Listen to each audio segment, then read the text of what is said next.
What if your desires are nothing but downloads of what's going on in another reality where a version of you exists?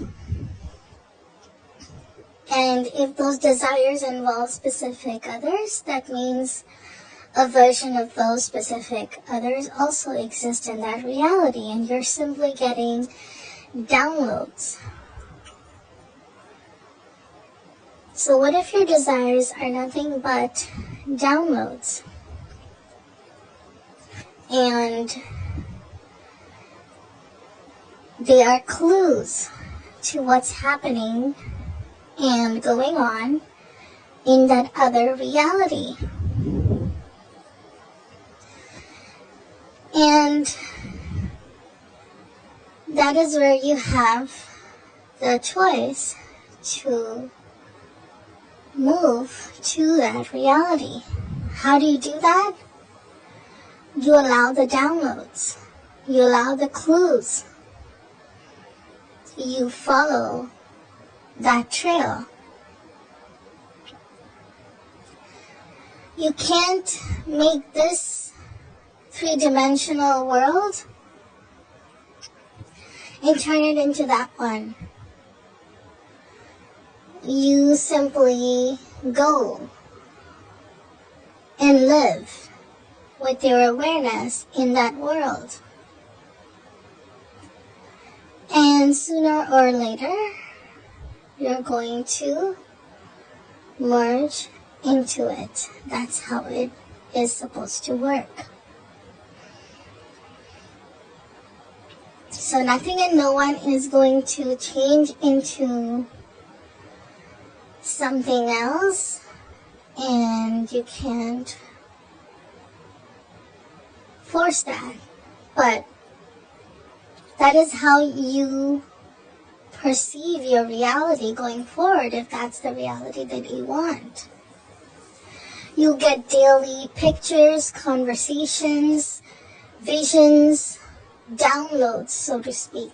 Write them down. That's your desired reality. That's what's happening right now in that reality's 3D.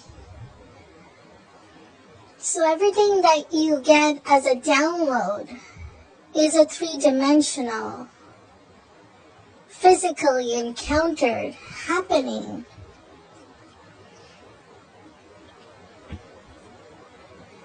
That means, for example, if you see your specific person writing poetry about you and missing you and thinking about you in your mind, that means somehow that information has been communicated to you in that world, and you've had an image of it. And this you, this version of you who's living in this current world, is able to access that. That's a bleed through. Information from another world is bleeding because your desire for that world is strong. You're connected.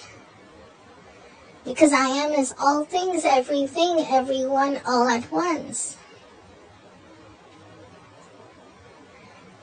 And here you are, frustrated and scared and confused because you can't get to that world from within this world. You have to allow that world to form around you.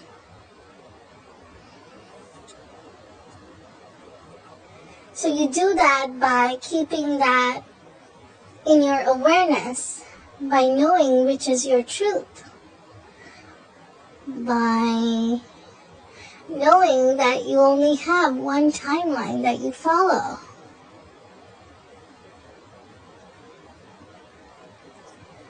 And then suddenly you merge into it.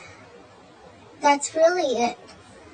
So ask yourself this question: what if my desires are downloads from another timeline where another me exists and is experiencing that world?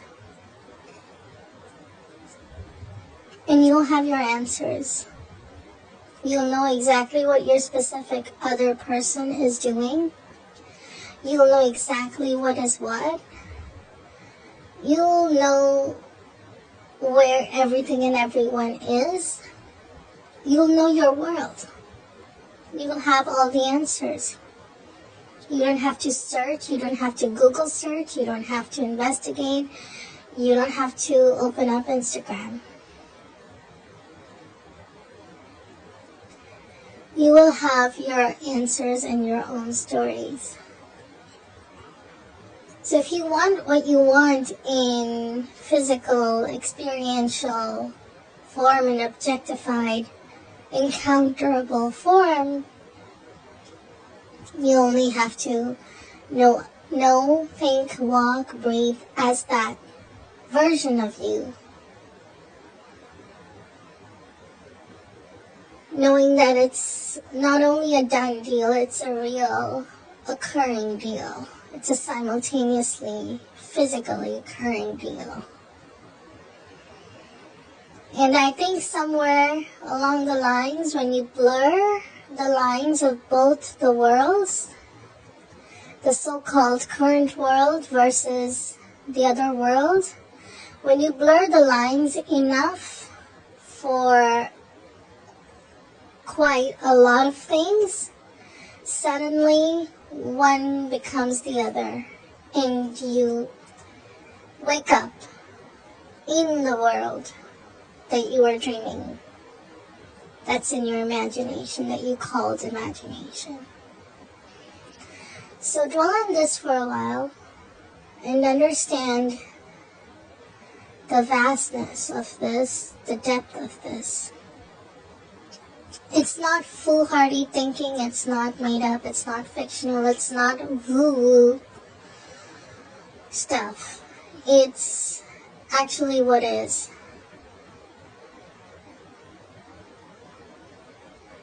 So do what you have to in this current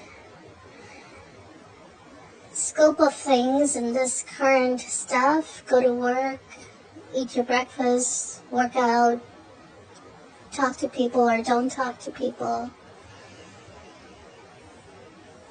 But know that that simultaneous world is where your awareness and attention should go to. Anytime you feel that you have not talked to somebody or someone in a long time, remember the last conversation you had that was in real time. Note them down so you don't feel the absence or the lack, because there isn't any.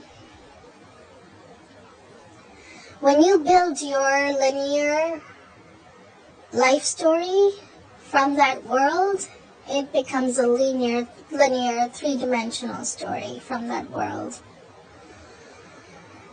And then your brain can't tell the difference between which past was a lived past versus which past was a fictional or imagined past. It blurs all the lines. When it blurs the lines, it picks the one that's most dominant. If you have questions or comments, leave them below and I'll talk to you in the next video.